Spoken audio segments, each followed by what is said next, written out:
اعوذ باللہ من الشیطان الرجیم بسم اللہ الرحمن الرحیم السلام علیکم ورحمۃ اللہ وبرکاتہ۔ محترم ناظرین، آپ سب کا بہت مشکور ممنون ہوں کہ آپ نے میری ویڈیو دیکھنے کے لیے وقت نکالا۔ انشاءاللہ اگر یوں ہی آپ میرے ساتھ چلتے رہیں گے تو آپ بہت بہتر سیکھنے والے ہیں، اور قرآن کو آپ بہترین قرأت کے ساتھ پڑھنا سیکھیں گے، اور اس کو سمجھنا بھی ہم انشاءاللہ سیکھیں گے۔ لیکن اس کے لیے مجھے ٹیم چاہیے۔ میں بہت مشکل سے جو ہے نا اسٹرگل کر رہا ہوں کہ میرے بچے بھی سوئیں، مجھے تھوڑا وقت بھی ملے، اور لائٹ بھی نہ جائیں، اور پنکھا بھی بند ہے۔ ہر طرح سے میں کوشش کر کے آپ کو بہتر ویڈیو بنانے کی کوشش کر رہا ہوں، ون مین آرمی بن کر ہر چیز مجھے خود سیٹ اپ کرنا پڑ رہا ہے۔ لہٰذا میں آپ سب کی خدمت میں گزارش کر رہا ہوں کہ آپ اس ویڈیو کو آگے تک دیکھنا بھی ہے، اس سے استفادہ بھی کرنا ہے، مجھے کچھ ثواب مل جائے، میری نجات مل جائے آخرت کے لیے مجھے اللہ کی طرف سے۔ اور ساتھ میں یہ کرنا ہے کہ آپ نے اس کو شیئر بھی کرنا ہے، آپ نے دوسروں تک پہنچانا بھی ہے، بیل آئکن کو دبانا ہے، آپ نے سبسکرائب کرنا نہیں بھولنا، اور لوگوں تک آپ نے اس کو ایک نیکی سمجھ کر آپ نے بھیجنا ہے، تاکہ ہمارے لیے نجات کا راستہ اللہ پیدا کرے اس قرآن کو سمجھنے اور اس کو پڑھنے اور اس پر عمل کرنے کے حوالے سے۔ انشاءاللہ آج کی لیکچر نمبر 7 ہم شروع کریں گے، جس میں ہم حرکات کے بارے میں متعلق بات کریں گے۔ لیکن ایک اور آئیڈیا میرے ذہن میں یہ آیا کہ ماہ مبارک رمضان ہے، ہم نے اس سے شروع کیا، انشاءاللہ اس کی برکتیں رحمتیں آئندہ سال رمضان تک ہمارے ساتھ رہیں، جڑے رہیں، اور آئندہ سال رمضان بھی ہم سب کو نصیب ہو انشاءاللہ۔ جو لوگ دنیا میں نہیں ان سب کی مغفرت کے لیے دعا کرتے ہیں، خدا ان کی مغفرت کرے اور ان پر اپنے رحمتیں برکتیں نازل کرے۔ جس طرح سے عام زندہ لوگوں کے لیے رحمتیں برکتیں ہیں، تو ان کے لیے بھی رحمتیں برکتیں نازل ہوں انشاءاللہ۔ تو آج ایک اور آئیڈیا میرے ذہن میں یہ آیا کہ میں کیوں نہ شروع سے ہم 3 4 یا 1 2 کی آیت کی جو ہے وہ تلاوت کرتے ہیں۔ اگر لمبی آیت ہے تو 1 آیت یا 2 آیت، اگر چھوٹی آیت ہے تو ہم جو ہے نا 3 4 آیات کی تلاوت کریں گے، کیونکہ ابھی پڑھا کے بیٹھا ہوں تو جس اسٹوڈنٹ کو جو سورہ پڑھایا تھا اسی سورہ کو ہم تھوڑا جو ہے 1 2 آیتیں ہم پڑھتے ہیں، کیونکہ اس ماہ مبارک میں اگر 1 آیت کی تلاوت کرتا ہے کوئی تو پورا قرآن پڑھنے کا اس کو ثواب ملتا ہے۔ تو ہم اس کو پڑھیں گے، اس کے بعد ہم اپنے لیکچر کی طرف پڑھیں گے۔ تو شروع کرتے ہیں۔ اعوذ باللہ من الشیطان الرجیم، بسم اللہ الرحمن الرحیم۔ اب دیکھیے کہ میں یہاں سے شروع کرتا ہوں، ٹھیک ہے۔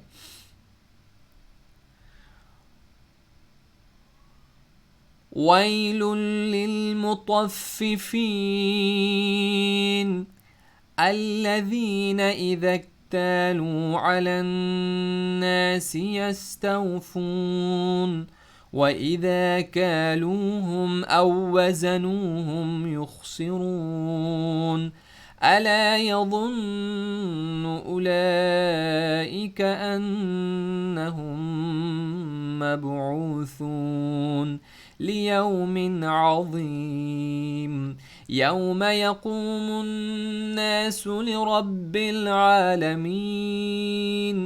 تو اس کے کئی سٹائلز کے ساتھ آپ پڑھ سکتے ہیں۔ مثلا ایک یہ سٹائل ہو گیا، دوسرا سٹائل ہم آپ کو بتائیں گے۔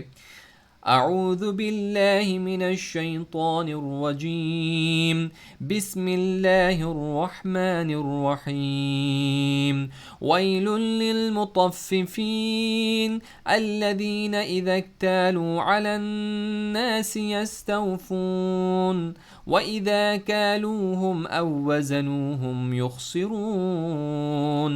ایک یہ سٹائل ہو گیا۔ ایک اور سٹائل جس طرح کہ آپ بہت زیادہ سنتے ہیں ٹی وی پر، اور کعبے میں جو لوگ عمرہ کے لیے گئے ہیں تو وہ لوگ سنتے ہیں۔ اعوذ باللہ من الشیطان الرجیم، بسم اللہ الرحمن الرحیم، اس طرح سے۔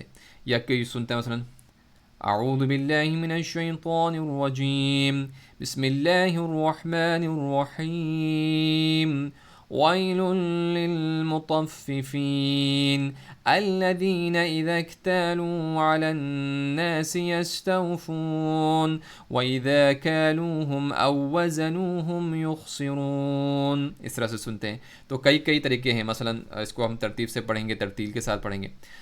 بسم اللہ الرحمن الرحیم، ویل للمطففین الذین اذا اکتالوا علی الناس یستوفون وَإِذَا كَالُوهُمْ أَو وَّزَنُوهُمْ يُخْسِرُونَ أَلَا يَظُنُّ أُولَئِكَ أَنَّهُمْ مَبْعُوثُونَ۔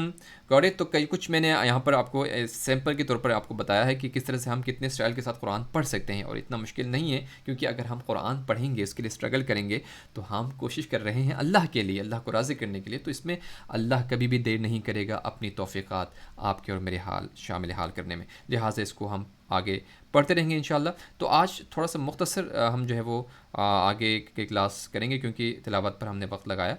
तो आइए अब जाकर हम जो है अपने सबक पर आ जाते हैं। तो ये आपका सबक है आपके सामने, और सबक में हम जो बात करने जा रहे हैं जिस टॉपिक पर, वो है हरकत। ठीक है, तो हरकत को समझने के लिए हम जाएंगे, यहाँ पर जाएंगे, और यहाँ पर जाने के बाद हम हरकत के हवाले से कुछ जानने की कोशिश करेंगे यहाँ पर। तो हरकत किसे कहते हैं, तो यहाँ पर लिखा हुआ है, देखें, ज़ेर, ज़बर, पेश वगैरह को हरकत कहते हैं। यानी जो तिरछा एक अलामत है, तिरछी अलामत आप कह सकते हैं उसको। मतलब ये देखें, अलिफ के ऊपर ये अलामत जब आ जाए तो ये अलिफ अलिफ नहीं रहेगा, हमज़ा हो जाएगा। फिर अलिफ की और हमज़ा में पहचान यही है कि अगर अलिफ अकेला हो, कुछ भी ना हो, तो उसको अलिफ कहा जाता है, क्योंकि उसकी कोई वैल्यू नहीं है। अलिफ की वैल्यू कब होती है, जब उस पर कोई हरकत आ जाए। हरकत किसे कहते हैं, इस तरह की चीज़ों को कहते हैं, इस तरह के साइन को कहते हैं। ज़बर, ज़ेर, पेश, या जिसको आप फ़तहा, कसरा, दम्मा कह सकते हैं, या डबल ज़बर, डबल ज़ेर, डबल पेश, जिसको आप तनवीन कहते हैं, या साकिन आ जाए, तो उनको कहते हैं, क्या कहते हैं उसे, हरकत। हरकत किसे कहते हैं, ज़बर ज़ेर पेश को ही हरकत कहते हैं। तो आइए इसमें हम देखते हैं कि हरकत के हवाले से हम क्या क्या जान सकते हैं। ज़बर ज़ेर पेश वगैरह को हरकत कहते हैं, जिस हरफ पर कोई हरकत हो उसे मुतहर्रिक कहते हैं। यानी जिस लेटर पर अगर ज़बर हो या ज़ेर हो या पेश हो तो उसको मुतहर्रिक कहते हैं, और जिस पर ना हो उसे साकिन कहते हैं। जिस पर कुछ हरकत ना हो तो उसको साकिन ही कहेंगे। मसलन जिस हरफ पर कसरा यानी ज़ेर हो अगर उसे, तो उसे मकसूर कहते हैं। मसलन समीआ में मीम मकसूर है, यहाँ पर मीम के नीचे ज़ेर है, आवाज़ ज़ेर की हमेशा नीचे आती है। और जिस हरफ पर फ़तहा हो यानी ज़बर हो उसे मफ़तूह कहते हैं। सही है, इसके ऊपर यहाँ पर देखें, नुसरा में रा पर जो रा ज़बर है वो मफ़तूह कहलाएगा, आप उसके ऊपर फ़तहा यानी ज़बर है रा के ऊपर, और ज़बर की आवाज़ हमेशा ऊपर जाएगी। इसी तरह से आप देखेंगे जिस हरफ पर ज़म्मा यानी पेश हो उसे मज़मूम कहते हैं। ठीक है, जिस हरफ पर ज़म्मा हो यानी पेश हो उसे मज़मूम कहते हैं। जैसे बाबू में बा पर जो है ना पेश है, तो ये जो बू है वो पेश को हम क्या कहते हैं, ज़म्मा कहते हैं। तो हरकत सिंगल में हो सकता है, ज़बर ज़ेर पेश या कसरा फ़तहा दम्मा कह सकते हैं आप उसको। दो ज़बर दो ज़ेर और दो पेश को तनवीन कहते हैं। अगर डबल ज़बर डबल ज़ेर डबल पेश है तो उसको तनवीन कहते हैं। जिस हर पर शद्दा हो उसे मुशद्दद कह सकते हैं आप उसको। रब यानी जिस हर पर भी कोई शद्दा, यानी जैसे डब्ल्यू की अलामत है ना, यहाँ पर जो आपको नज़र आ रहा है, यहाँ पर मैं आपको दिखाता हूँ, जो डब्ल्यू की अलामत है वो शद्दा कहलाता है, ये शद्दा, तो उसे मुशद्दद कहते हैं। जिस लेटर पर हो उसे मुशद्दद आप कहेंगे। ठीक है, इसी तरह से आप हम यहाँ से एक स्क्वायर ले लेते हैं ताकि आपको पता चल जाए। तो आपको ये चीज़ें पता चल गए हैं कि मकसूर जिस पर कसरा हो जिस लेटर पर, मफतूह जिस पर फ़तहा हो ज़बर हो, मज़मूम जिस पर ज़म्मा हो यानी पेश हो, तो इन्हें क्या कहते हैं, इन्हें यानी कसरा फ़तहा ज़म्मा से आप नाम देख सकते हैं, या ज़बर ज़ेर पेश से नाम रख सकते हैं। इसके अलावा जो है डबल ज़बर डबल ज़ेर डबल पेश को आप क्या कहते हैं, तनवीन कहते हैं यहाँ पर। ठीक है, तनवीन कहते हैं। तो आपको ये चीज़ वाज़ेह हो गया कि हरकत किसे कहते हैं, ज़बर ज़ेर पेश, और जिन पर जो है वो हरकत मौजूद हैं तो उनको हम क्या नाम देते हैं, उनको हम देते हैं मफतूह, मकसूर, या मकसूर, या जो है मज़मूम। तो यहाँ पर आज का हमारा जो लेक्चर है वो है हरकत के बारे में। तो हरकत इस साइन को कहेंगे ज़बर ज़ेर पेश, या डबल ज़बर डबल ज़ेर डबल पेश अगर किसी लेटर पर आ जाए तो वो हरकत कहलाते हैं।